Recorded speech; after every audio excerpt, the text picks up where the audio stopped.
Good morning all. Day 18 of my weight loss journey. அன்றைக்கி காலையில் 5 மணிங்க.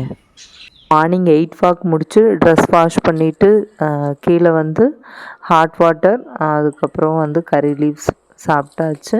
Hot வாட்டரில் இன்றைக்கி லெமன் சேர்த்து குடித்தேங்க. இந்த மாதிரி வீக்லி ட்வைஸ் அந்த மாதிரி லெமன் சேர்த்துக்குவேன். டெய்லியும் சேர்த்துக்கிட்டா எனக்கு சேர்றதில்லை. நான் ஒவ்வொரு தடவும் சொல்கிறது தான், வெயிட் லாஸ் பண்ணுறதுக்கு முன்னாடி நீங்கள் வந்து டாக்டரை கன்சல்ட் பண்ணிவிட்டு ஸ்டார்ட் பண்ணுங்கள். பிரேக்ஃபாஸ்ட்டுக்கு தெளுவு, உங்கள் ஊர் சைடு பதநீர்னு சொல்லுவோம் இல்லைங்களா, அதுதான் குடித்தேன். எனக்கு ரொம்ப பிடிக்கும். அதே மாதிரி இது ஏன் இந்த வேலைகள் செய்கிறது எல்லாம் சொல்கிறேன் காட்டுறேன் அப்படின்னு பார்த்தீங்கன்னா, வீட்டு வேலைங்கிறது ஒரு எக்ஸசைஸ் தாங்க. அந்த எக்ஸசைஸ் பண்ணோம் அப்படின்னாவே பாதி நம்மளோட உடலில் இருக்கிற நோய்கள் வந்து வராது. என்னை பொறுத்தளவுக்கு வீட்டு வேலைகளை நம்ம கையால் நம்ம செஞ்சோம்னா ஒரு திருப்தியும் கிடைக்கும், ஆரோக்கியமும் கூட. நீங்களும் இதை ட்ரை பண்ணி பாருங்கள். வீட்டில் வேலைக்கு போயிட்டு வந்து வீட்டில் வேலை செய்கிறது கஷ்டம்தாங்க, எனக்கு தெரியும். இருந்தாலும் கொஞ்சம் முயற்சி பண்ணுங்கள். ஆரோக்கியமான வாழ்க்கைக்கு இது ரொம்ப ரொம்ப இம்பார்ட்டன்ட்ங்க.